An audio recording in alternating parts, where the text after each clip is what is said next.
ನಮಸ್ಕಾರ. ಕರ್ನಾಟಕದಲ್ಲಿ ಸರ್ಕಾರಿ ಕೆಲಸಕ್ಕೆ ಅಂತ ಕಾಯ್ತಾ ಇರೋ ಲಕ್ಷಾಂತರ ಜನರಿಗೆ ಒಂದು ಬಹುಮುಖ್ಯವಾದ ಸುದ್ದಿ ಇದೆ. ಬಹಳ ದಿನಗಳಿಂದ ನಿಂತೋಗಿದ್ದ ನೇಮಕಾತಿ ಪ್ರಕ್ರಿಯೆಗೆ ಈಗ ಒಂದು ಹೊಸ ಚಾಲನೆ ಸಿಕ್ಕಿದೆ. ಹಾಗಾದರೆ ಬನ್ನಿ, ಸರ್ಕಾರದ ಈ ಹೊಸ ಘೋಷಣೆಗಳ ಹಿಂದಿರೋ ಸಂಪೂರ್ಣ ಡೀಟೇಲ್ಸ್ ಏನು ಅಂತ ತಿಳ್ಕೊಳ್ಳೋಣ. ಈ ಪೇಪರ್ ಹೆಡ್ಲೈನ್ ನೋಡಿದ ತಕ್ಷಣ ಗೊತ್ತಾಗುತ್ತೆ, ಅನಿಶ್ಚಿತತೆಯಲ್ಲಿದ್ದ ಅಭ್ಯರ್ಥಿಗಳಿಗೆ ಇದು ಎಂಥ ಸಿಹಿ ಸುದ್ದಿ ಅಂತ. ನೋಡಿ, ರೋಸ್ಟರ್ ಬಿಕ್ಕಟ್ಟು ಬಗೆಹರಿಸಿ ನೇಮಕಾತಿ ಅಧಿಸೂಚನೆಗಳಿಗೆ ಮರುಜೀವ ಅಂತ ಹೇಳಿದ್ದಾರೆ.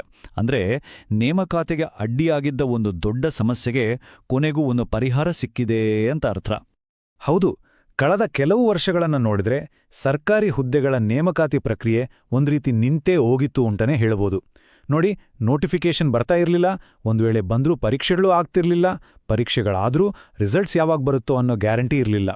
ಇದರಿಂದ ಲಕ್ಷಾಂತರ ಆಕಾಂಕ್ಷಿಗಳು ತುಂಬಾನೇ ಗೊಂದಲದಲ್ಲಿ, ನಿರಾಶೆಯಲ್ಲಿದ್ರು. ಸರಿ, ಈ ನೇಮಕಾತಿ ಪ್ರಕ್ರಿಯೆ ಹೀಗೆ ಸ್ಟಾಪ್ ಆಗೋಕೆ ಮುಖ್ಯ ಕಾರಣವಾದ್ರೂ ಏನು? ಅದನ್ನೇ ರೋಸ್ಟರ್ ಬಿಕ್ಕಟ್ಟು ಅಂತ ಕರೀತಿದ್ದಾರೆ. ಏನಿದು? ಬನ್ನಿ, ಇದರ ಬಗ್ಗೆ ಸ್ವಲ್ಪ ಡೀಟೇಲ್ ಆಗಿ ಅರ್ಥ ಮಾಡ್ಕೊಳ್ಳೋಣ. ತುಂಬಾ ಸಿಂಪಲ್ ಆಗಿ ಹೇಳೋದಾದ್ರೆ, ರೋಸ್ಟರ್ ಸಿಸ್ಟಮ್ ಅಂದ್ರೆ ನೇಮಕಾತಿಯಲ್ಲಿ ರಿಸರ್ವೇಷನ್ ಸರಿಯಾಗಿ ಹಂಚಿಕೆ ಆಗಿದ್ಯಾ ಅಂತ ನೋಡ್ಕೊಳ್ಳೋ ಒಂದು ಮೆಥಡ್. ಆದ್ರೆ ಇದರಲ್ಲಿ ಕೆಲವು ಕಾನೂನಿನ ಗೊಂದಲಗಳು ಉಂಟಾದವು. ಇದರ ಪರಿಣಾಮ ಕೆಇಎ ಮತ್ತು ಕೆಪಿಎಸ್ಸಿ ಸೇರಿದಂತೆ ಎಲ್ಲಾ ನೇಮಕಾತಿ ಪ್ರಾಧಿಕಾರಗಳು ಇಡೀ ಪ್ರೋಸೆಸ್ ಅನ್ನೇ ನಿಲ್ಲಿಸಬೇಕಾಗಿ ಬಂತು. ಇವಾಗ ಸರ್ಕಾರ ಈ ಬಿಕ್ಕಟ್ಟನ್ನ ಬಗೆಹರಿಸಿ ಒಂದು ದೊಡ್ಡ ಹೆಜ್ಜೆ ಇಟ್ಟಿದೆ. ಇದನ್ನೇ ಉದ್ಯೋಗ ಆಕಾಂಕ್ಷಿಗಳಿಗೆ ಕೊಟ್ಟ ಮೊದಲ ಕೊಡುಗೆ ಅಂತ ಎಲ್ಲರೂ ಹೇಳ್ತಾ ಇರೋದು. ಅಬ್ಬಾ, ಈ ಒಂದು ಲೈನ್ ಸಾಕು. ಪರಿಸ್ಥಿತಿ ಎಷ್ಟು ಗಂಭೀರವಾಗಿತ್ತು ಮತ್ತೆ ಈಗ ಸಿಕ್ಕಿರೋ ಪರಿಹಾರ ಎಷ್ಟು ಮುಖ್ಯ ಅಂತ ತಿಳಿಯೋಕೆ. ಅಂದ್ರೆ ನಿಂತೋಗಿದ್ದ ಒಂದು ಪ್ರಕ್ರಿಯೆಗೆ ಮತ್ತೆ ಜೀವ ಬಂದಿದೆ. ಇದು ಲಕ್ಷಾಂತರ ಜನರ ಭವಿಷ್ಯಕ್ಕೆ ಒಂದು ಹೊಸ ಭರವಸೆ ಕೊಟ್ಟಿದೆ. ಹಾಗಾದ್ರೆ ಈ ಹೊಸ ಚಾಲೆಂಜ್ಗೆ ಕಾರಣ ಏನು? ಯಾವೆಲ್ಲ ಹೊಸ ರೂಲ್ಸ್ ಬಂದಿವೆ? ನೇಮಕಾತಿ ಪ್ರಕ್ರಿಯೆಯಲ್ಲಿ ಎಕ್ಸಾಕ್ಟ್ ಆಗಿ ಏನೆಲ್ಲ ಚೇಂಜ್ ಆಗಿದೆ ಅನ್ನೋದನ್ನ ಈಗ ನೋಡೋಣ ಬನ್ನಿ. ಪ್ರತಿಯೊಬ್ಬ ಆಕಾಂಕ್ಷಿಯ ತಲೆಯಲ್ಲೂ ಇದೇ ಪ್ರಶ್ನೆ ಓಡ್ತಿರುತ್ತೆ, ಈ ಹೊಸ ನಿಯಮಗಳು ನಮ್ಮ ಮೇಲೆ ಹೇಗೆ ಎಫೆಕ್ಟ್ ಆಗುತ್ತೆ ಅಂತ. ಸೊ ವರದಿಯಲ್ಲಿರೋ ಮುಖ್ಯ ಅಂಶಗಳನ್ನ ಒಂದೊಂದಾಗಿ ನೋಡೋಣ. ಓಕೆ, ಮೊದಲನೇ ಮತ್ತೆ ಅತಿ ಮುಖ್ಯವಾದ ಬದಲಾವಣೆ ಅಂದ್ರೆ ಹೊಸ ರೋಸ್ಟರ್ ಸಿಸ್ಟಮ್ ಜಾರಿಗೆ ಬಂದಿರೋದು. ಇದರಿಂದ ರಿಸರ್ವೇಷನ್ ಗೊಂದಲಕ್ಕೆ ಒಂದು ಫುಲ್ ಸ್ಟಾಪ್ ಬಿದ್ದಿದೆ.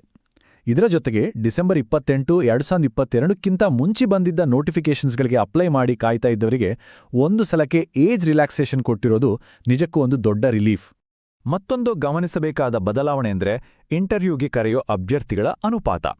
ಮೊದಲೆಲ್ಲ ಒಂದು ಪೋಸ್ಟ್ಗೆ 5 ಜನರನ್ನು ಇಂಟರ್ವ್ಯೂಗೆ ಕರೆಯುತ್ತಿದ್ರು. ಆದರೆ ಇನ್ಮುಂದೆ ನೀವು ನೋಡ್ತಿರೋ ಹಾಗೆ ಒಂದು ಪೋಸ್ಟ್ಗೆ ಕೇವಲ 3 ಜನರನ್ನು ಮಾತ್ರ ಕರೆಯಲಾಗುತ್ತೆ. ಅಂದ್ರೆ 1:3. ಈ ಅನುಪಾತದಿಂದ ಏನಾಗತ್ತೆ ಅಂದ್ರೆ ಇಡೀ ಪ್ರಕ್ರಿಯೆ ಇನ್ನಷ್ಟು ಕಾಂಪಿಟೇಟಿವ್ ಆಗುತ್ತೆ, ಜೊತೆಗೆ ಫಾಸ್ಟ್ ಕೂಡ ಆಗುತ್ತೆ. ಸಿಂಪಲ್ ಆಗಿ ಹೇಳೋದಾದ್ರೆ, ಯಾರು ರಿಟರ್ನ್ ಎಕ್ಸಾಮ್ನಲ್ಲಿ ಚೆನ್ನಾಗಿ ಸ್ಕೋರ್ ಮಾಡಿರ್ತಾರೋ ಅವರಿಗೆ ಇಂಟರ್ವ್ಯೂನಲ್ಲಿ ಸೆಲೆಕ್ಟ್ ಆಗೋ ಚಾನ್ಸಸ್ ಜಾಸ್ತಿ ಆಗುತ್ತೆ. ಸೊ ಇದು ನೇಮಕಾತಿ ಪ್ರಕ್ರಿಯೆಯನ್ನ ಇನ್ನಷ್ಟು ಎಫಿಷಿಯಂಟ್ ಮಾಡಕ್ಕೆ ತಗೊಂಡಿರೋ ಒಂದು ಒಳ್ಳೆ ಸ್ಟೆಪ್ ಅಂತಾನೆ ಹೇಳ್ಬೋದು. ಸರಿ, ಈ ಎಲ್ಲಾ ರೂಲ್ಸ್ ಬದಲಾದ್ಮೇಲೆ ಮುಂದೇನು? ಇನ್ನು ಮುಂದಿನ ದಾರಿ ಹೇಗಿದೆ? ಎಷ್ಟು ಪೋಸ್ಟ್ಗಳು ಭರ್ತಿಯಾಗ್ಲಿವೆ? ಅದಕ್ಕೆ ಎಷ್ಟು ಸಮಯ ತಗೋಬಹುದು? ಈ ಡೀಟೇಲ್ಸ್ ನೋಡೋಣ. ಹೌದು, ನೀವು ನೋಡ್ತಿರೋ ಸಂಖ್ಯೆ ಸರಿಯಿದೆ.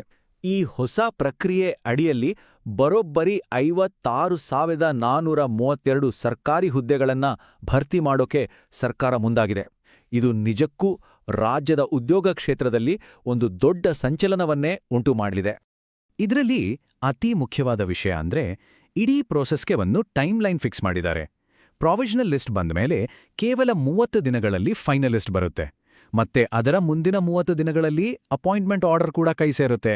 ಅಂದ್ರೆ ವರ್ಷಗಟ್ಲೆ ಕಾಯೋ ಪರಿಸ್ಥಿತಿಗೆ ಈಗ ಬ್ರೇಕ್ ಬೀಳಲಿದೆ. ಅಷ್ಟೇ ಅಲ್ಲ, ಇನ್ನೊಂದು ಒಳ್ಳೆ ವಿಷಯ ಏನಂದ್ರೆ, ಸೆಲೆಕ್ಟ್ ಆದವರು ಯಾರಾದರೂ ಕೆಲಸಕ್ಕೆ ಸೇರ್ದಿದ್ರೆ ಆ ಪೋಸ್ಟ್ ವೇಸ್ಟ್ ಆಗಲ್ಲ. ಅದ್ರ ಬದಲು ವೈಟಿಂಗ್ ಲಿಸ್ಟ್ನಲ್ಲಿರೋ ಮುಂದಿನ ಅರ್ಹ ಅಭ್ಯರ್ಥಿಗೆ ಚಾನ್ಸ್ ಸಿಗುತ್ತೆ. ಇದರಿಂದ ಒಂದೇ ನೋಟಿಫಿಕೇಷನ್ನಲ್ಲಿ ಹೆಚ್ಚು ಜನರಿಗೆ ಕೆಲಸ ಸಿಗೋ ಸಾಧ್ಯತೆ ಇದೆ. ಸರಿ, ಕೊನೆಗೆ ಒಂದು ಪ್ರಶ್ನೆ ಉಳಿಯುತ್ತೆ. ಈ ಎಲ್ಲಾ ಬದಲಾವಣೆಗಳು ಕೇಳೋಕೆ ತುಂಬಾ ಚೆನ್ನಾಗಿವೆ, ಖಂಡಿತವಾಗ್ಲೂ ವೆಲ್ಕಮ್ ಮಾಡಲೇಬೇಕು. ಆದ್ರೆ ಎಷ್ಟೋ ವರ್ಷಗಳಿಂದ ತುಂಬಾನೇ ಸ್ಲೋ ಆಗಿದ್ದ ಈ ಸಿಸ್ಟಮ್ಗೆ ಈ ಹೊಸ ರೂಲ್ಸ್ ನಿಜವಾಗ್ಲೂ ಒಂದು ಸ್ಪೀಡ್ ಕೊಡುತ್ತಾ? ಕರ್ನಾಟಕದ ಲಕ್ಷಾಂತರ ಉದ್ಯೋಗಾಕಾಂಕ್ಷಿಗಳ ಭವಿಷ್ಯ ಇದರ ಯಶಸ್ವಿ ಜಾರಿಯ ಮೇಲೆ ನಿಂತಿದೆ. ಸೊ ಏನಾಗುತ್ತೆ ಅಂತ ಕಾದ್ ನೋಡ್ಬೇಕಿದೆ.